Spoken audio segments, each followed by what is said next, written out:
Bonjour à tous, j'espère que vous allez bien. Tout d'abord, je voulais vous remercier pour l'ensemble des commentaires positifs que j'ai pu recevoir suite à la diffusion de la dernière vidéo. Et nous allons parler aujourd'hui de l'équilibre et à travers sa première grande partie qui concerne donc la flottaison et la flottabilité.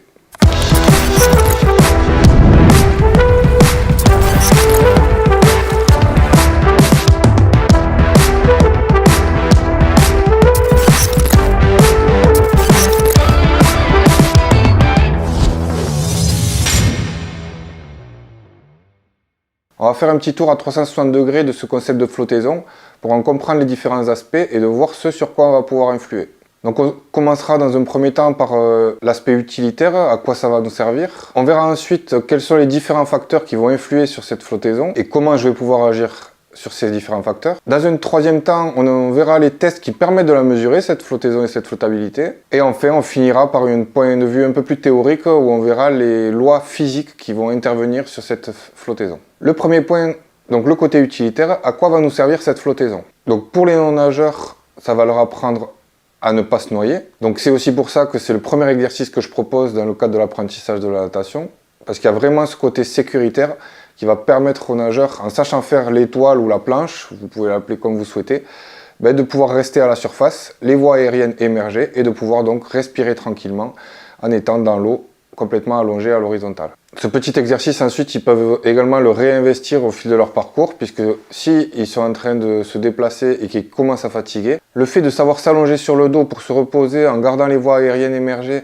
afin de vraiment avoir un temps de repos dans sa progression et dans son déplacement, ça va permettre aux enfants de se tranquilliser et de pouvoir poursuivre leur progression. Donc pour les nageurs de compétition, ça va leur permettre de pouvoir nager d'une part au-dessus de l'eau. On pourra se rappeler des Allemands qui en 1976 s'injectaient de l'air dans l'estomac pour essayer de mieux flotter, mais ils ont vite abandonné cette technique parce que les nageurs n'étant pas habitués à autant flotter, on avait l'anecdote d'un brasseur qui n'arrivait plus à garder les pieds sous l'eau puisqu'il était tellement à la surface que ses pieds passaient au-dessus de l'eau et donc déréglait toute la technique qu'il avait mis beaucoup de temps à mettre en place et à peaufiner. La deuxième chose à quoi va servir la flottaison et la flottabilité pour les nageurs de compétition, ça va être de vraiment réussir à remonter rapidement à la surface.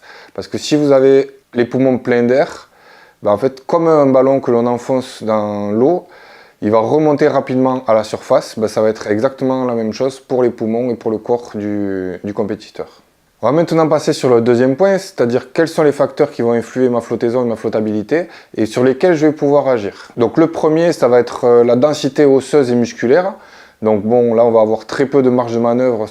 En tout cas, déjà sur la densité osseuse, on a la génétique que l'on a, donc le squelette que l'on a, on ne va pas pouvoir influer dessus. La densité musculaire, on va pouvoir influer un petit peu dessus, mais on va voir par la suite que ce n'est pas le paramètre sur lequel il va falloir vraiment chercher à agir. Le deuxième paramètre qui va influer donc sur votre flottaison, ça va être la masse graisseuse ou la masse adipeuse que vous avez dans votre corps.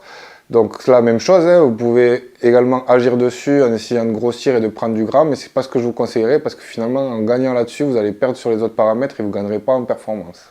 Donc à ce sujet de cette masse graisseuse, on se rend compte chez beaucoup de corps de nageurs, une petite couche de graisse qui vient se positionner en dessous de leur peau.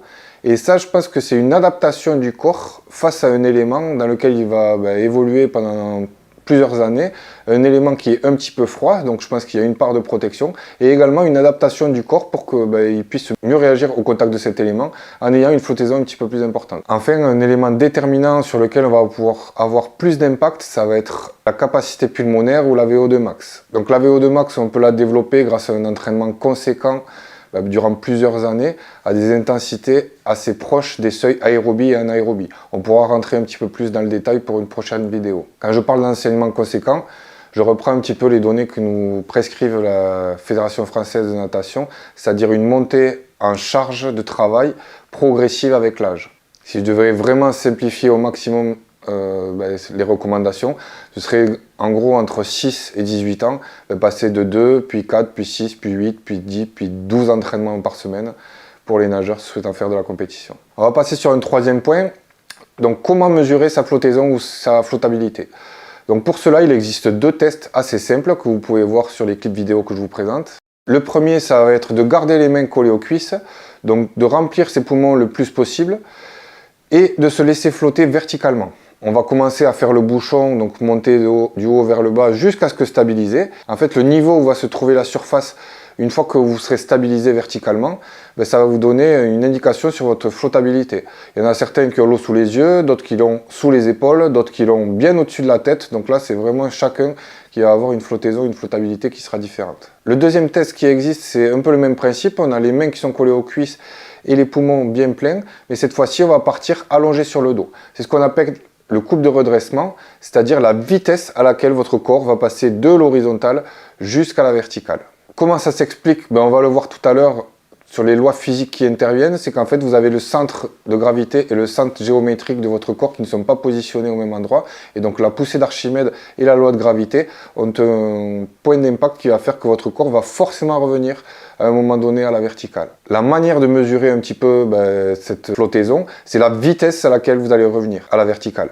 C'est-à-dire que celui qui a une mauvaise flottaison, ou qu'on va considérer comme plutôt mauvaise, il va revenir très vite à la verticale. Et au contraire, quelqu'un qui a une très bonne flottaison ou flottabilité, lui va rester très longtemps allongé à l'horizontale avant de peut-être revenir jusqu'à la verticale. Oui, parce que j'ai déjà vu des personnes qui restaient à l'horizontale sans jamais revenir à la verticale. Donc on en vient maintenant aux différentes lois physiques qui vont intervenir dans cette flottaison et cette flottabilité. Comme on vient de le dire, on va avoir la gravité. Donc quand vous sautez dans l'eau, c'est bien votre corps qui subit la gravité qui va donc se rendre à l'eau, c'est pas l'eau qui va monter à vous. La deuxième loi physique, ça va être la poussée d'Archimède. Donc tout corps plongé dans l'eau en ressort mouillé. Non, plus sérieusement, tout corps plongé dans l'eau reçoit une poussée de force égale au volume qu'il déplace du bas vers le haut.